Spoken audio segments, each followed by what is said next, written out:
तो भाई लोग, आई होप कि आप लोगों ने मार्वल की new movie captain America Brave New world देख ली होगी। अगर नहीं तो पहले ही क्लियर कर देता हूँ कि इसमें स्पॉयलर्स होने वाले हैं, क्योंकि हम इस वीडियो में एंडिंग और पोस्ट क्रेडिट सीन्स के बारे में बात करने वाले हैं। तो आखिरकार एमसीयू के फ्यूचर में रेड हल्क, सर्पर सोसाइटी और द लीडर का क्या फ्यूचर होने वाला है, और क्या थंडरबोल्ट रॉस अभी भी रेड हल्क में ट्रांसफॉर्म हो सकता है, और अब मल्टीवर्स के बारे में पता चलने के बाद सैम विल्सन अपनी नई एवेंजर्स टीम कैसे बनाएगा ताकि वो डॉक्टर डूम के साथ लड़ सके। तो भाई लोग, इन्हीं सब सवालों के जवाब तुम लोगों को इस वीडियो में मिल जाएंगे, सो वीडियो को एंड तक जरूर देखना। तो सबसे पहले बात करते हैं थंडरबोल्ट रॉस के बारे में। तो जैसा कि हम लोगों ने मूवी में देखा कि जो रॉस है वो रेड हल्क में ट्रांसफॉर्म हो जाता है, जिसके कारण बहुत ज़्यादा डिस्ट्रक्शन हो जाता है और इवन व्हाइट हाउस भी डिस्ट्रॉय हो जाता है, और इसलिए यूएस गवर्नमेंट एक ऑब्वियस सा डिसीजन लेती है और रॉस को प्रेसिडेंट के पोजीशन से हटा दिया जाता है। देन इस मूवी में हमें कमबैक देखने मिलता है द राफ्ट का, जिसको हम लोगों ने कैप्टन अमेरिका सिविल वॉर में भी देखा था। और जैसा कि हम सब जानते हैं कि इस जेल में हाई रिस्क और डेंजरस क्रिमिनल्स को ही रखा जाता है, और इसी जेल में रॉस और सैमुअल स्टन्स दोनों को ही बंद करके रखा गया।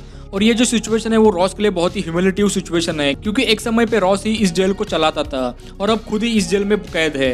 लेकिन जैसे कि हमने मूवी में देखा कि रॉस ने सैम को समझाया कि जो भी कुछ हुआ वो बिल्कुल सही हुआ और वो बहुत ही जरूरी था, और अब रॉस ने भी ये एक्सेप्ट कर लिया है कि रेड हल्क वाला उसका जो ट्रांसफॉर्मेशन है वो उसकी अब परमानेंट रियलिटी बन चुका है। अब इससे रिलेटेड दो और सवाल आते हैं कि क्या आखिर थंडरबोल्ट रॉस फिर से रेड हल्क में ट्रांसफॉर्म हो पाएगा, और अगर हाँ तो फिर हमें रेड हल्क एमसीयू में कब देखने मिलेगा। तो जैसा कि हमने मूवी में देखा कि सैमुअल स्टन्स यानी कि द लीडर पहले एक हाई सिक्योरिटी डेजर्ट प्रिजन में कैद था, पर फिर भी उसका इन्फ्लुएंस आउटसाइड वर्ल्ड में बना रहा, इसलिए फिर गवर्नमेंट ने डिसाइड किया कि उसे राप में ही डालना सेफ होगा, और दूसरी तरफ रॉस को भी राप में डाल दिया गया। तो इसका मतलब है कि उसका रेड हल्क वाला जो ट्रांसफॉर्मेशन है वो पूरी तरीके से कंट्रोल में नहीं है।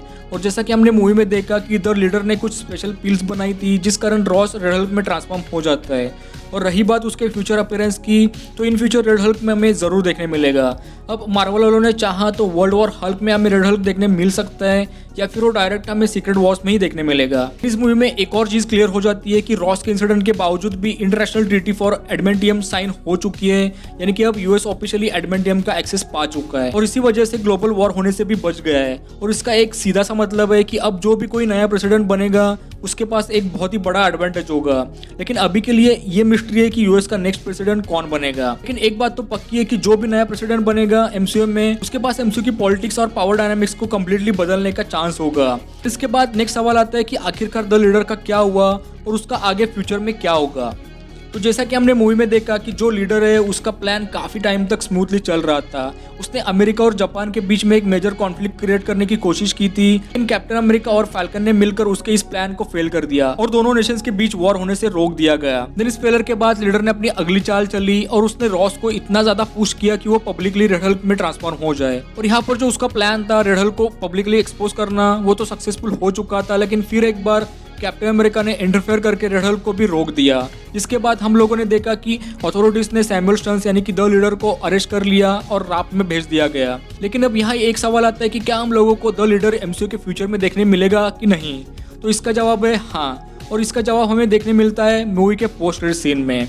तो द लीडर का जो सबसे बड़ा वेपन है वो है उसकी नॉलेज, उसकी ब्रेन पावर, और यही चीज़ हमें पोस्ट क्रेडिट सीन में भी देखने मिलती है, जहाँ वो सैम विल्सन को बताता है कि उसने फ्यूचर प्रेडिक्ट कर लिया है और वो मल्टीवर्स के बारे में बहुत कुछ जानता है। तो कैप्टन अमेरिका को वार्न भी किया है कि अलग अलग वर्ल्ड्स एक दूसरे से टकराने वाले हैं और प्लैनेट्स का आपस में टकराना और कुछ नहीं बल्कि इनकर्जन है, जो कि हमने ऑलरेडी मल्टीवर्स ऑफ मैडनेस में और स्पाइडरमैन नो वे होम में देखा है। और हम सबको पता है कि फ्यूचर में एमसीयू में बहुत बड़े बड़े इनकर्जन्स होने वाले हैं, क्योंकि सीक्रेट वॉर्स का मेन प्लॉट ही इनकर्जन्स है।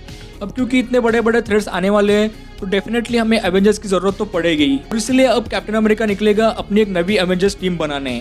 और डेफिनेटली द लीडर भी हमें आगे की फ्यूचर मूवीज में देखने मिलेगा, क्योंकि उसके पास मल्टीवर्स का फ्यूचर का बहुत ही ज़्यादा नॉलेज है, जो कि यूएस गवर्नमेंट और एवेंजर्स के काम आ सकता है इनकर्जन्स को रोकने में। अब इसके बाद आता है एमसीयू का सबसे बड़ा सवाल कि आखिरकार मल्टीवर्स से कौन आने वाला है। तो देखो कि मूवी का जो पोस्ट क्रेडिट सीन है वो क्लियरली और ऑब्वियस हिंट है एवेंजर्स डूम्सडे और सीक्रेट वॉर्स की, जिसमें मल्टीवर्सल इनकर्जन्स होंगे और अलग अलग यूनिवर्सेस एक दूसरे से टकराएंगे, जिस कारण कुछ अर्थ डिस्ट्रॉय होगी तो कुछ अर्थ सर्वाइव करेगी, और ऐसा कंटिन्यूसली चलता जाएगा जब तक कि सिर्फ एक ही अर्थ नहीं बचती। और इन्हीं इनकर्जन्स में अपने अपने प्लैनेट्स को बचाने के लिए हमें देखने मिलेंगे अलग अलग एवेंजर्स और उनके अलग अलग वेरिएंट्स भी, इसमें से कुछ तो हमने ऑलरेडी एमसीयू में देखे भी है।